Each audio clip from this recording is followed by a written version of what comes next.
Welcome, everyone, and thank you for joining us today.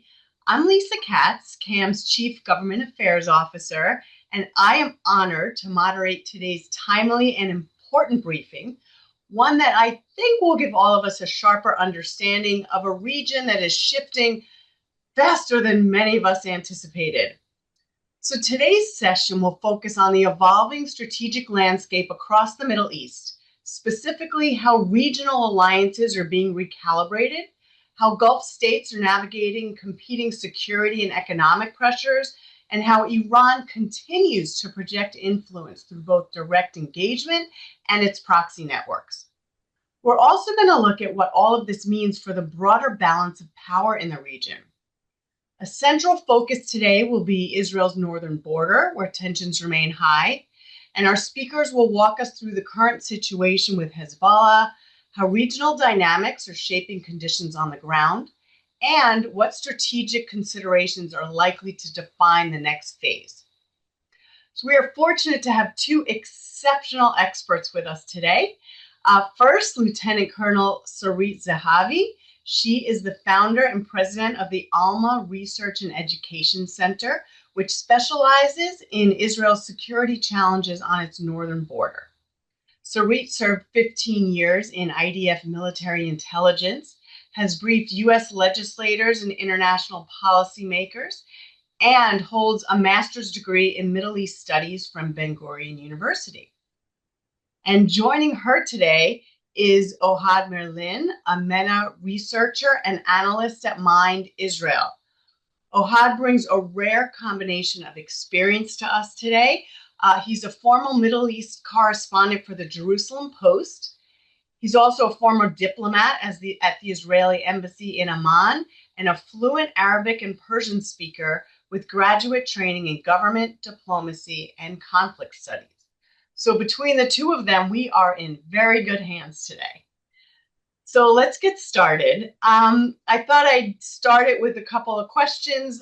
First, for you, Sarit, from your vantage point, focusing on Israel's northern border, how would you describe the situation with Hezbollah, and how does it fit into their broader evolution from the Second Lebanon War in 2006 through the significant setbacks of the past 2.5 years to where the organization stands today? And for people listening, what are the most important things that people need to understand about what's happening in the region right now? Okay, first, thank you for having me. Actually, I'm talking to you while in the past few hours, northern Israel is under rapid attacks to all across the north of drones and rockets. We had one woman who was killed and a few wounded, and this is still ongoing. It's truly one of the most tense evening that we had since this campaign had started. I'm And sorry. so this is just, what's happening now. On a personal note, I live 9 kilometers from the Israel-Lebanese border. We had rockets that fell in my community just a few days ago, very, very close to my house. We have 15 seconds to get to the bomb shelter, and it's almost impossible unless you are right next to it. And that's the challenge of the people of the North, which this time were not evacuated.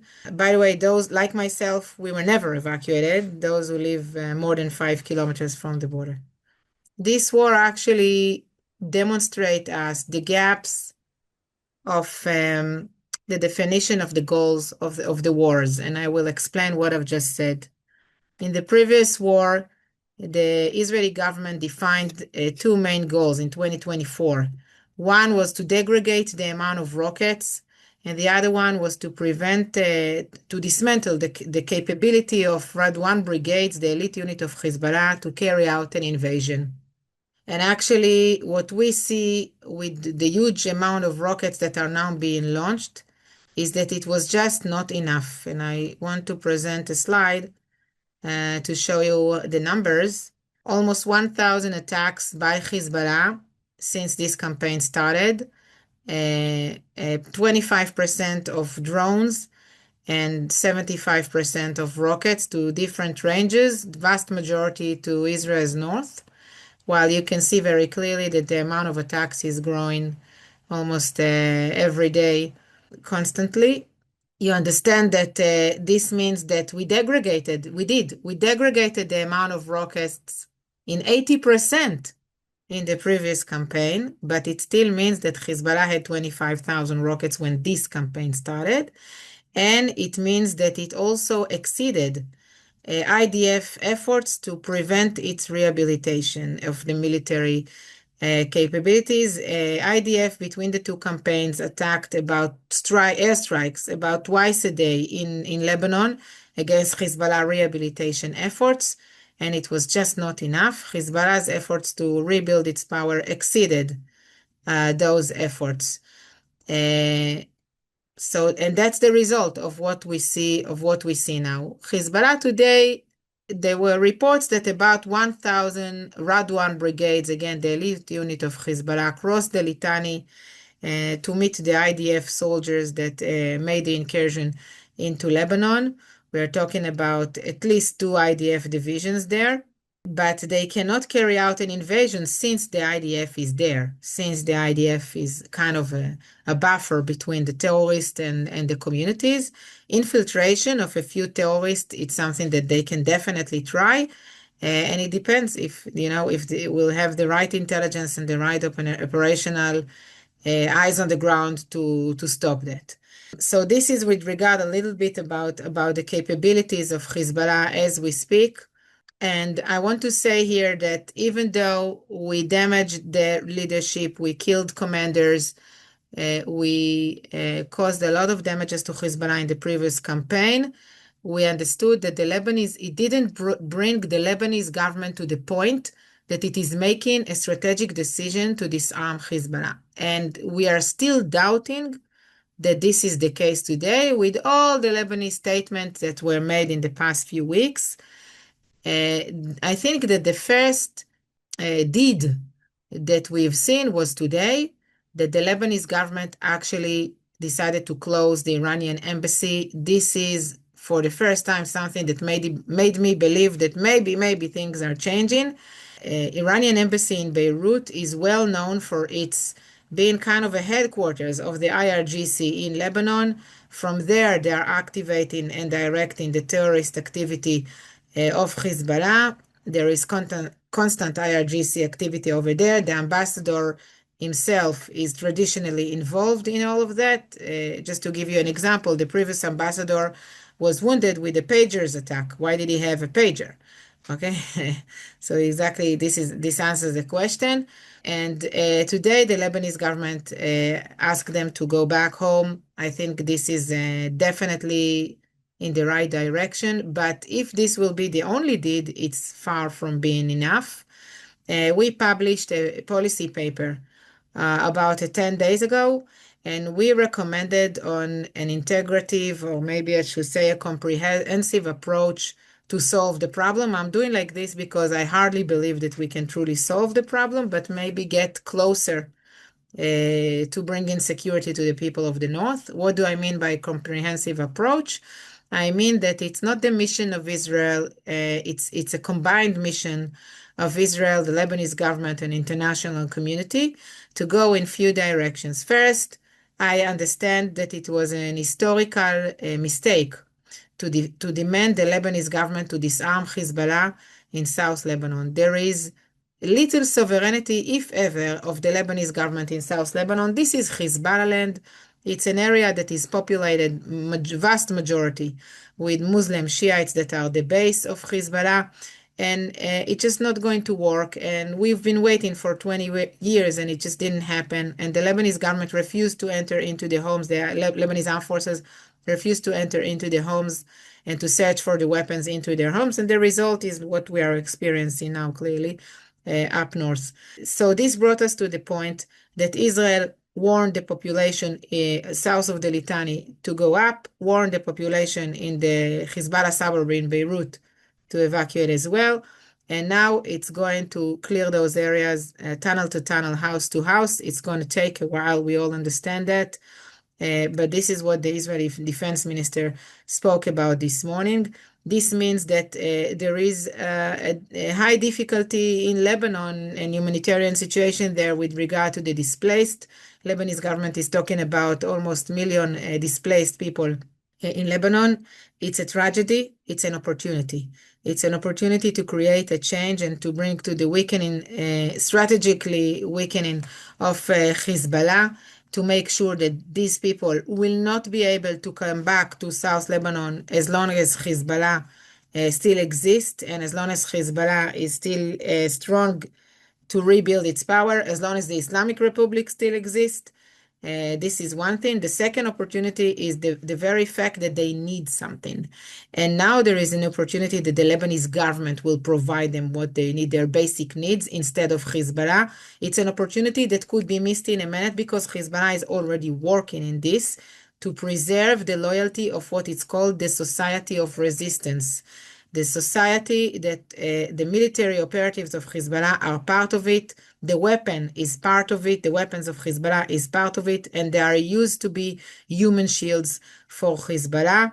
One of the leaders of Hezbollah said this week, of course, it's natural that the military operatives of Hezbollah will go back to South Lebanon because they live there. Well, here I am. I agree with the leader in Hezbollah. They live there. That's the whole idea of the society of the resistance, and that's why Israel actually called for their evacuation, to make sure that they are not being used as human shield and being hurt because the weapons are in their homes, and to make sure that if they will come back, it will only be after Hezbollah is completely dismantled in the civilian branches and the military branches, both of these.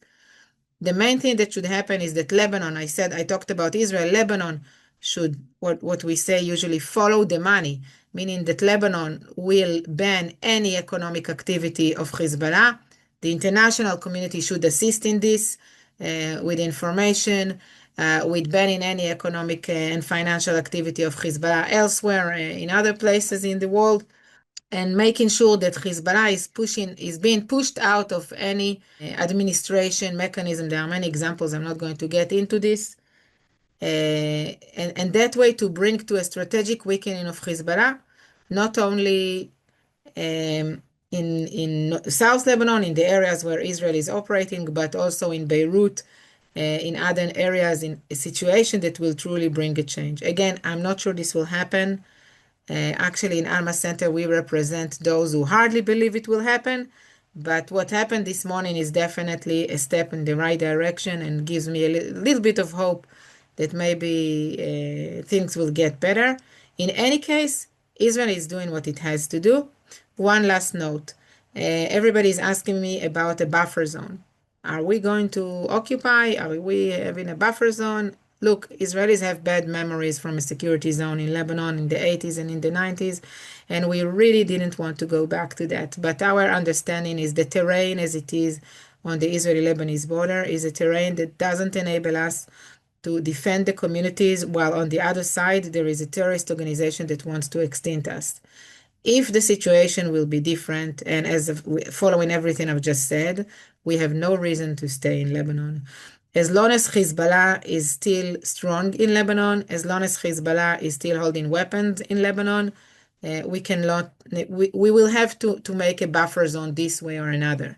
But this is too soon to talk about the terms, because the terms will be dictated by the strategic situation that will evolve, whether in Iran, in Beirut, as I've said, and with our military achievements. Well, thank you. That was an incredible summary, and the work you do at Alma is just so important.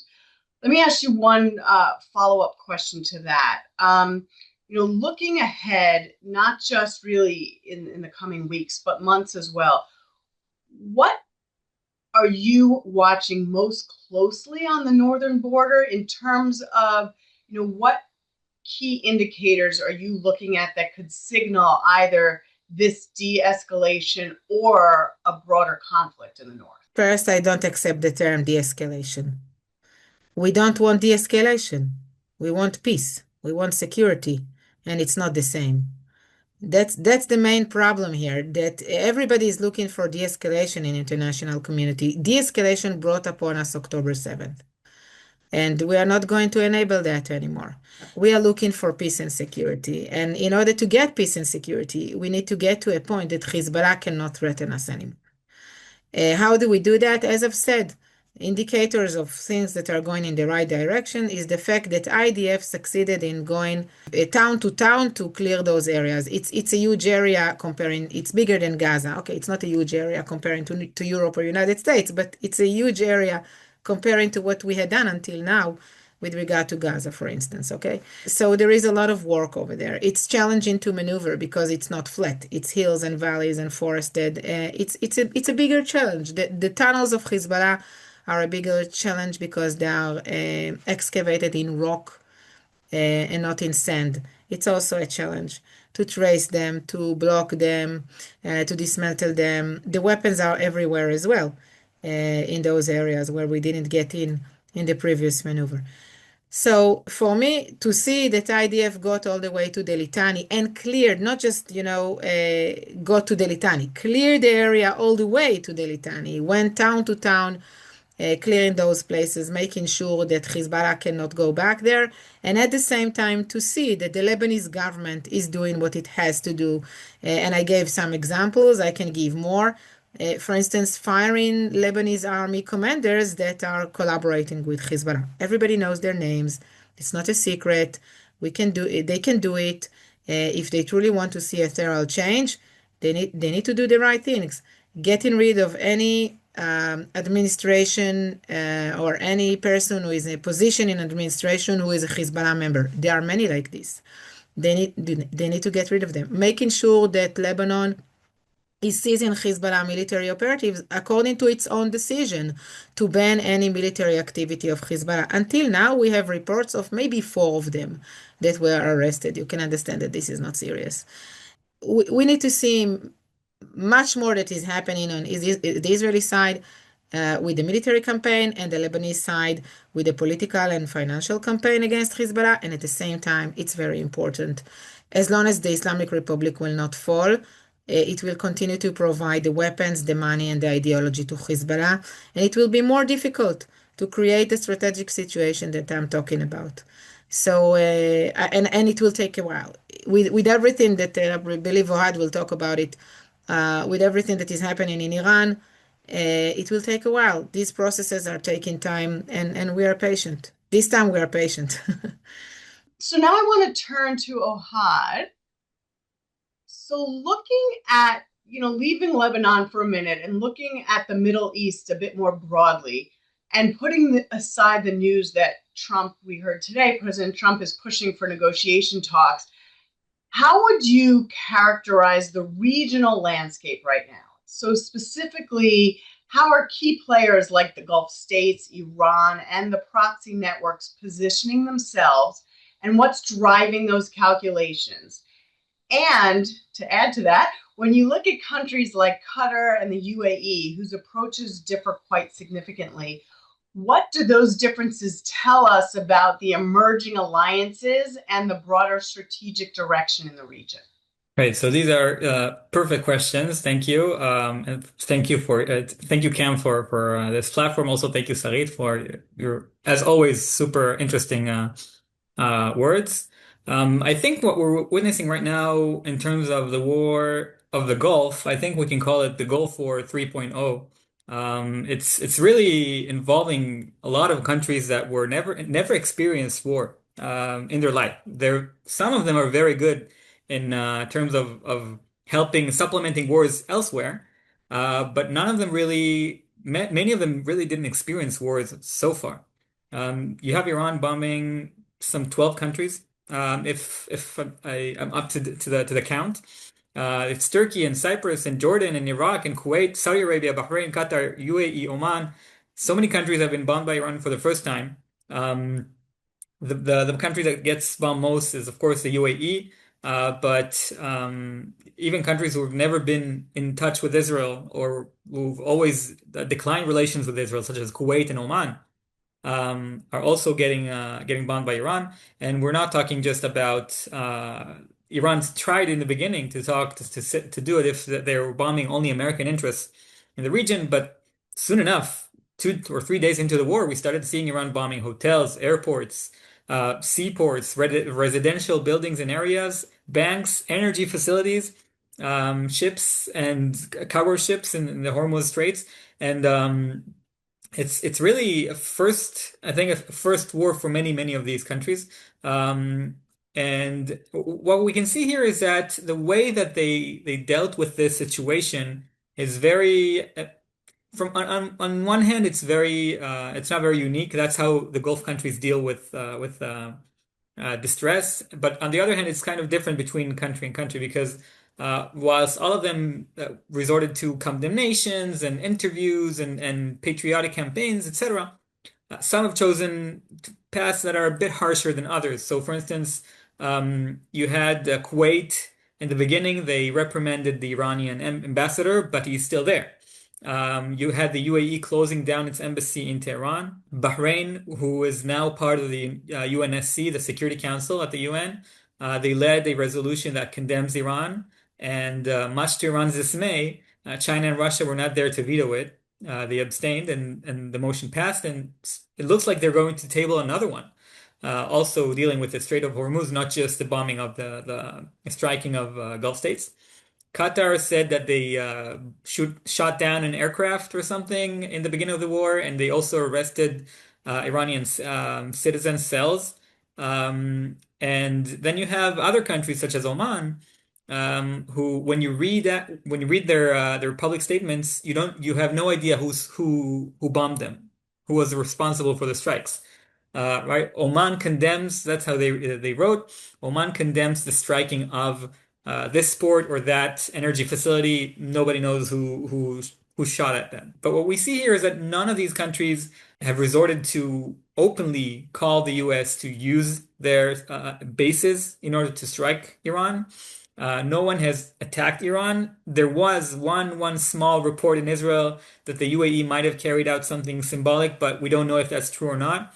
Now we have also reports of Mohammed bin Salman, the leader of Saudi Arabia, Crown Prince, saying that he would like to see Trump keeping on attacking the regime. I think many of these countries are scared that if they do engage in military action against the regime, and the regime does not fall, they will have to deal with a very angry and emboldened Iran. Islamic Republic. And that neighbor, they say, also from conversations we had with partners from the region, that neighbor is not going anywhere. Iran is going to remain there. Some of them are hopeful that the regime will collapse. Others are less so. And in any case, they would like to see themselves more conservative in terms of going on adventures now, on military adventures. And preferring the diplomatic approach rather than any approach that's more military. So that's part of the logic of the Gulf states. They also have financial relations with Iran. The UAE has hundreds of companies, registered companies who are held by Iranians. It's their neighbor from across the border, across the sea. They're very close to them. And Qatar and Iran have the largest gas field in the world that they share between them. So there's also the economical relations between these countries. And when we come to ask also what is Iran's goal in attacking them, because they're also their neighbors, they're also going to stay there. Then first of all, we have this idea of retaliation against U.S. interests. It used to be U.S. bases, but now it's U.S. interests. And the other thing is they're trying to shake the global economy and bring upon some sort of diplomatic pressure so that as many countries as possible would pressure Trump and Israel to stop the attacks. Because I think it teaches us that the regime is kind of afraid of that their collapse is coming, and this is why they're doing whatever they can. It's some sort of suicidal mission to bring upon the halting of these attacks. And another part of the logic, I think, I heard from both Iranian officials and opposition channels, which is interesting because usually they don't really agree on anything. But it appears that there is some sort of decentralization of command and control in terms of the IRGC. From the Iranian side, from the regime side, the foreign minister Araghchi said that when they attacked Oman a few days ago, he said that they're sorry, they didn't mean to. It probably has to do with orders that they were given ahead or something like that. It was kind of it wasn't really clear, but it looks like he meant that this is some sort of an action plan in case of emergency, in case that there isn't anyone to instruct them what to do. And from the other side, from the opposition side, I read an interesting article by the head of Iran International, which is the main opposition channel outside of Iran. And they also wrote the same thing, that the fact that you can see that they're trying to shoot this way and that way, and there's nothing, you can't really see a lot of logic to it, is because of that, because they had this plan ahead saying that if the regime is in danger of collapse, then you had to do ABC. And I think one of the main things that we see here is that Iran is trying to really bring upon some sort of energy war. We saw in the past some examples of countries trying to weaponize energy, a global energy industry, to bring upon their own to coerce their own agenda. It happened with the Arab, if anyone remembers here, the Arab oil boycott when in 50s, 60s, 70s, when Israel was just established, and they said the Arab countries attempted to boycott any country who does business with Israel. We also saw Qatar, by the way, trying to leverage their energy against Europe when Europe had some agendas regarding workers' rights and climate change that they kind of tried to impose on Qatar. Then Qatar said, "Okay, so we'll go and sell our gas to somewhere else," and Europe changed their legislation. Also, you have Putin's doing the same thing with Europe and the sanctions. So this is not really new, but it is new in our region, especially when we take into account that the Strait of Hormuz used to be the leeway of 20 million barrels per day, which is about a fifth to a sixth of the global energy, the global oil industry. And I think what Trump may be attempting to achieve here is kind of make it some sort of a Delcy Rodriguez kind of model. And what do I mean by that? When Trump's administration took Nicolas Maduro, the president non-elect of Venezuela, and brought him to justice in America, people were speaking about regime change, but then the Trump administration found someone on the other side that they can speak with, that they can collaborate with. And we saw that Venezuela started selling oil to Israel, that the U.S. embassy in Venezuela reopened, and that Venezuela stopped shipping oil to Cuba. And that is something that Trump made happen by this with the current administration in Venezuela after taking out Maduro. So maybe that is something that he also attempts to do now in Iran.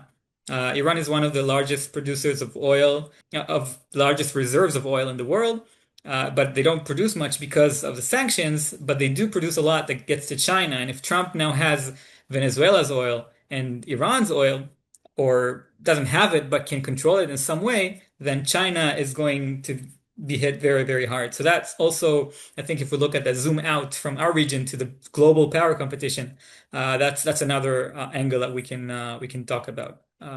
Yeah, I hope that answers the question. It did. Thank you. In your experience, you've been a correspondent, a diplomat, and an analyst now. So taking all of that information that you just discussed and all of those data points into account, where do you think this region is actually headed over the next year, and what would be the best and the worst case scenarios? Well, the worst case scenario would be, I think, total all-out war that there's no going back from. We saw some countries talking about how they felt betrayed by Iran, which is funny because I mean the Shi'i-Sunni rift is not something new, so it's not like it's a new thing for them.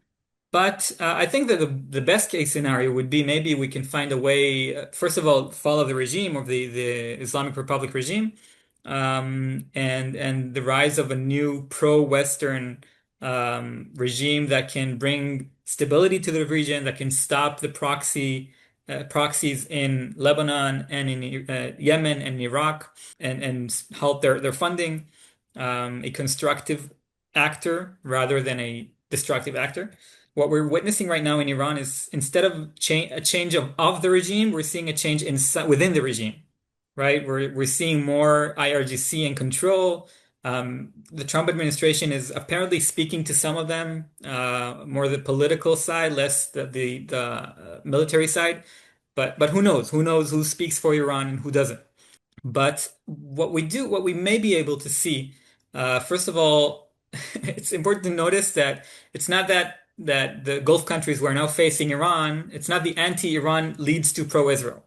Because in a lot of places, and we see it also in American social media, Israel is portrayed as the one who's responsible for this war, as the one who dragged Trump into this war, and that's not it's not special only in America. You can also hear it from Gulf states saying that Israel dragged Trump into this war, and we're paying the price.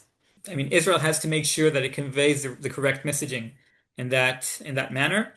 However, the anti-Iran campaign, now maybe Saudi Arabia is talking about maybe joining the fight. I don't know if that would happen, but we heard it from the Times, I think. And what could happen here is the creation of a new, let's call it geopolitical architecture in which Israel could take part. There are many mega projects in this region that were discussed before the war in 2003 and 23 broke out.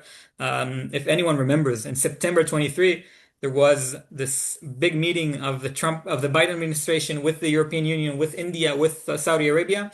They announced the establishing of IMEC, the India Middle Eastern European Corridor, which was supposed to be one of the main competitors of China's Belt and Road Initiative.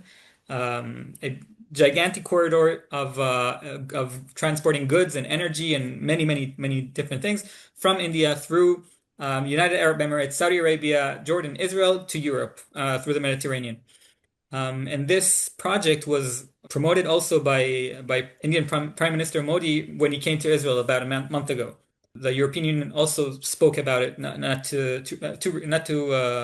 recently. And this project is also part and parcel of the next generation of the Middle East, in which, I don't know, if Saudi Arabia maybe doesn't want peace now with Israel, but these kinds of multilateral mega projects can lead to a more stable region.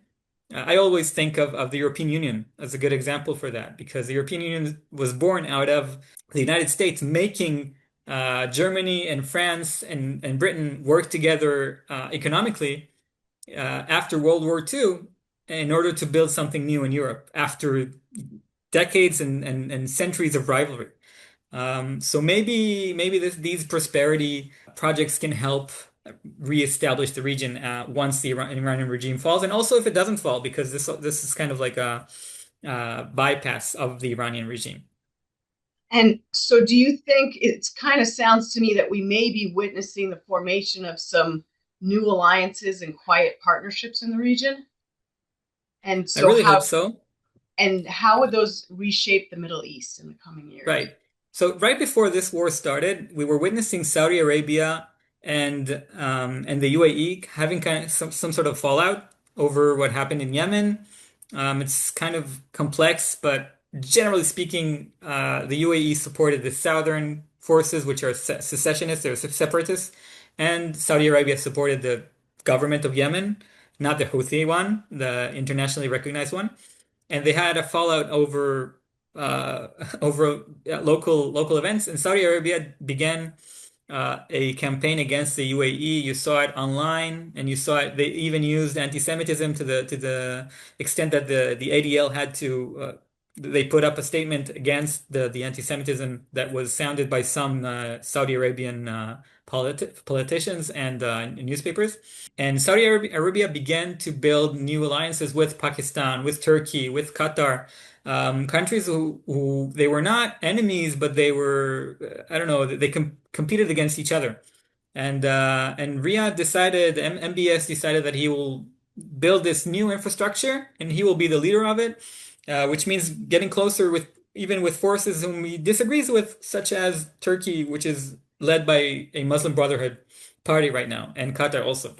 So this is what happened before the war. Now that the war has started and Iran once again became a common enemy, and Saudi Arabia looks at its pact with Pakistan and sees that Pakistan did not come to defend Saudi Arabia from Iran. And other countries look at these bombings from Iran and they see that it's not that if you made peace with Israel, you were not spared, and if you didn't, then you were spared because, as I said, even Oman and Kuwait got attacked by Iran. So I think that the logic understanding of this is that this is an instant that has potential for new alliances. My hope is that, as we saw a bit before the war, the Abraham Accords began to expand with Kazakhstan joining them. And there were many who laughed at it and said, okay, but Kazakhstan and Israel already have relations. So those who look at the Abraham Accords through the very, very small prism of mutual recognition will say that it means nothing. But those who try to understand how Trump kind of works with multilateral groups and alliances may see that this multilateral climate in which Israel has a real role can also be potentially lead to more alliances, even with countries that Israel doesn't have relations with. And I will just remind everyone that Israel started its relations with the UAE in very, very low-key discussions and security collaboration.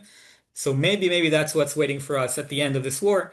Again, if Israel seizes the moment, if Trump also leads the way that way, and if the countries see Iran as a bigger threat than they see Israel right now. Well, thank you.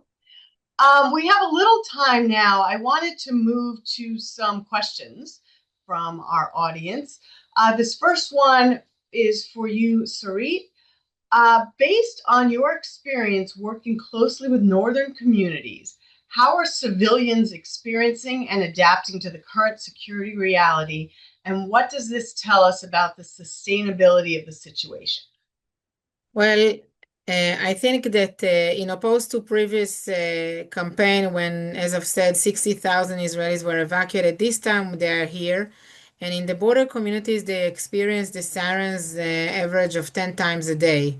So it's very, very intense. It means that you cannot get away from bomb shelters because you have zero time or seconds to get there when you hear the sirens. It means that very little business activity, no schools, very little educational activities, only in bomb shelters, such as, a little bit to work with the children as much as possible, but just a little bit. A lot of assistance is coming from volunteers now. I've seen this in the past few days in the bigger towns, like in Naria and Kiryat Shmona. But there are a lot of difficulties, truly psychologically and mentally, that I am not underestimating. But at the same time, there is a consensus here among those who live here that we were promised. We were promised in 2024 that Israel will solve the problem, and it didn't. And that's why there is a consensus now that this time we should not compromise. We should solve the problem as long as it takes. We understand the prices. We are paying the prices, but we need to do it differently because we cannot have rapid campaigns again and again and again. We just started to rebuild the North after the evacuation and after the previous campaign, and for us it's just one long war. So we cannot live in this kind of situation, and at the same time we cannot live in a situation that Hezbollah will rebuild, will become the huge monster that it used to be, and we will do nothing against it. And that's why there is a support here among Israelis for the IDF to do what it takes to this time bring a true change. And just kind of a follow-on question to that, in your experience, what are outside decision makers? What do they tend to misunderstand or underestimate about the northern border situation? And what do you wish that they grasped more clearly? So I think that what is being missed, and by the way, it is also with regard to Iran, is that we are facing a radical ideology that works differently than the way we think, and we don't always can anticipate what their decision-making process would look like and what's their rationality. It's a different type of rationality. What we believe will be within their interest is actually not within their interest, and vice versa. And that's why I think that since it's very difficult to predict what they will do, where this will go, they would be willing to compromise, etc., we should make sure there are no capabilities in the hands of those radical ideologies. And it doesn't matter whether it's Iran or Hezbollah. I think that it's difficult for our Western counterparts to understand that we are facing pure evil here, that it's truly societies that were raised upon the culture of death, martyrdom, spreading the Islamic Revolution values, etc. And when I'm saying societies, I also mean the, I don't know, 10%, 15% of those in Iran that still support the IRGC. This is important because it means that it's between 5 to 10 million people. It's a lot of people in Iran. And in Lebanon, it's the Muslim Shiite community, which is about 2 million people. And as I've said, as much as we understand today, the vast majority still support Hezbollah, and it will be a process to disconnect the society from the organization, from Hezbollah itself. So along those same lines, Ohad, you are one of the few analysts who can engage directly with Arabic and Persian language sources. So is there a gap between what regional actors are saying publicly and what's actually being said and understood inside the region? And if so, what's being missed, both, especially to, the international community? Well, I think a lot of what I see is a lot of Gulf unity, we'll call it this way.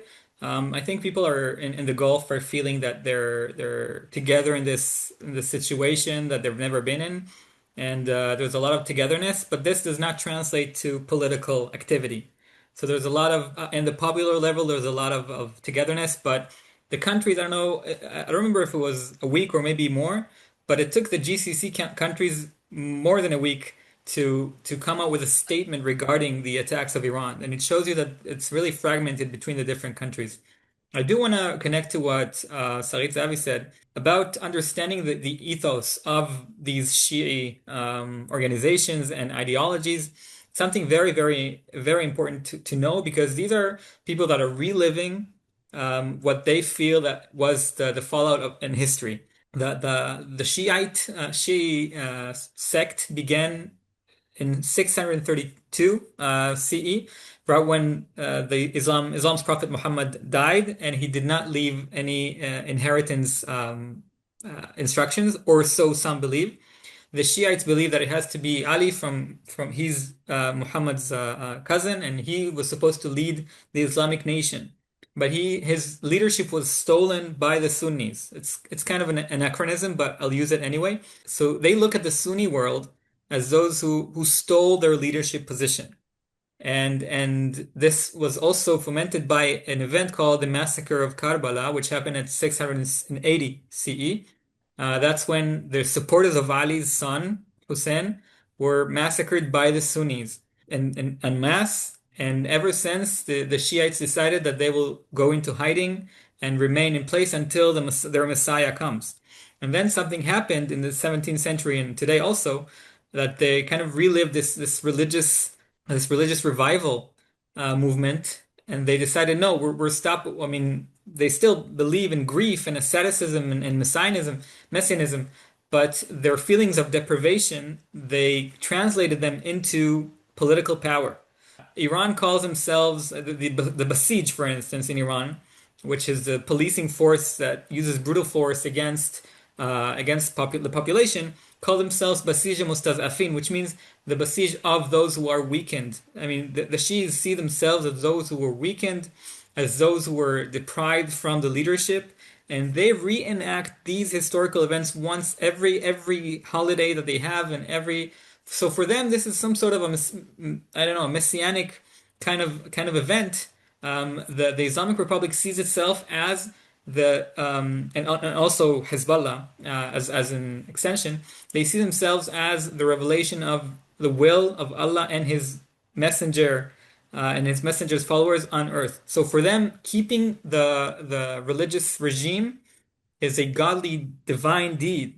And even if some may say that this is cynical and they don't really believe it, they still have an entire generation and a half for 47 years that were indoctrinated by these ideas. So IRGC and the Ayatollahs believe that they're the embodiment of the will of Allah in this world.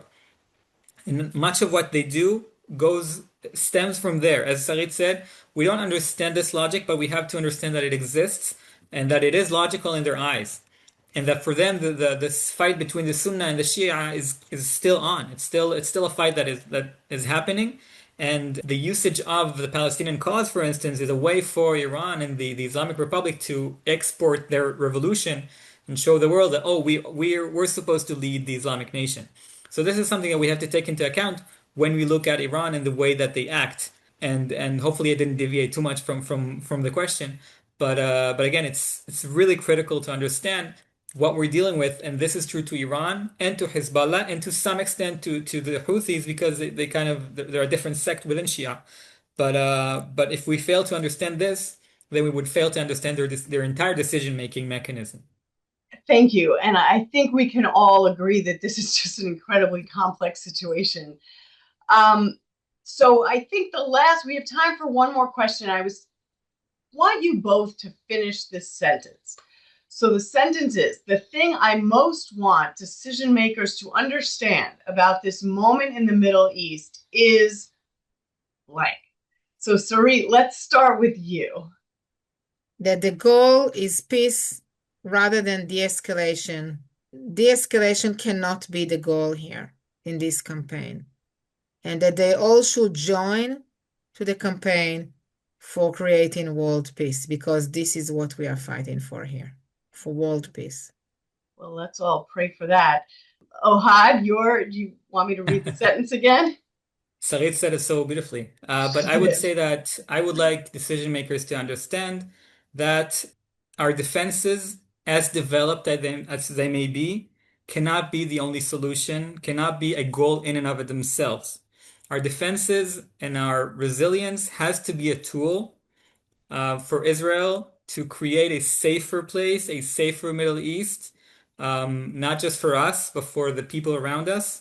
And as also with deterrence is not a goal. Deterrence is a tool to bring upon peace in a way that Israelis will finally be safe, and Israel's role in the region will be part and parcel of the region as it should be. Well, thank you both so much. This was really an exceptional briefing, and we are so lucky that we were able to have both of you here today to really bring us up on these complex issues with your time and your expertise and the clarity you really brought to this situation. So thank you. And I also want to thank everyone who joined us today. These briefings are really only as valuable as the leaders in the room. So we are really proud to be building this community with you. We look forward to seeing you all at our next briefing. And until then, all of you, both at home and certainly in Israel, take care and stay safe. Thank you. Thank you. And thank you for all your work at CAM. Thank you. Thank you for having us. Thank you both so much.